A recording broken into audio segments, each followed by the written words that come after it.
കൊല്ലത്ത് 9ാം ക്ലാസ്സുകാരനെ കാണാതായി എന്ന് പരാതി. കൊട്ടാരക്കര ഇടക്കിടം സ്വദേശി വിഷ്ണുവിനെയാണ് കാണാതായത്. സുജിത് സുരേന്ദ്രൻ കൊട്ടാരക്കരയിൽ നിന്ന് ചേരുന്ന കൂടുതൽ വിവരങ്ങളുമായി. സുജിത്ത്, 9ാം ക്ലാസ്സുകാരനെ കാണാതായി എന്ന പരാതിയുമായി ബന്ധപ്പെട്ട് അനുബന്ധമായി മറ്റെന്തെങ്കിലുമൊക്കെ വിവരങ്ങൾ രക്ഷിതാക്കൾ നൽകിയിട്ടുണ്ടോ പോലീസിൽ?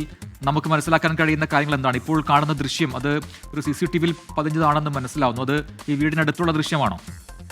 അതെ പ്രജിൻ, ഈ കുട്ടിയുടെ വീടിനും അതുപോലെ തന്നെ ഇടക്കിടം ജംഗ്ഷനും സമീപത്തുള്ള ഇടക്കിടം ജംഗ്ഷനിലേക്ക് എത്തുന്നതിന് മുൻപുള്ള ഒരു ദൃശ്യമാണ് ഈ കാണുന്നത്. ഈ ദൃശ്യത്തിൽ കുട്ടി നടന്നു പോകുന്ന ഒരു ദൃശ്യമാണിത്. ആ ദൃശ്യം കേന്ദ്രീകരിച്ചുള്ള അന്വേഷണമാണ് നടത്തുന്നത്. അതുപോലെ തന്നെ ഈ കുട്ടിയുടെ രാവിലെ 8 മണിയോടുകൂടിയാണ് വീട്ടിൽ നിന്നും ട്യൂഷൻ സെന്ററിലേക്ക് പുറപ്പെട്ടത്. അതിനുശേഷം ട്യൂഷൻ സെന്ററിലേക്ക് എത്തിയിരുന്നില്ല. അതിനുശേഷം വൈകിട്ട് 11 മണിയോടുകൂടിയാണ് ഉച്ചയ്ക്ക് 11 മണിയോടുകൂടിയാണ് കുട്ടി തിരികെ എത്തേണ്ടിയിരുന്നത്. എന്നാൽ എത്തേണ്ട സമയമായിട്ടും കുട്ടിയെ കാണാതിരുന്നതോടുകൂടിയാണ് വീട്ടുകാർ അന്വേഷണം ആരംഭിച്ചത്. ഇപ്പോൾ നാട്ടുകാരും എഴുകോൺ പോലീസും ഉൾപ്പെടെ അന്വേഷണം നടത്തുകയാണ്.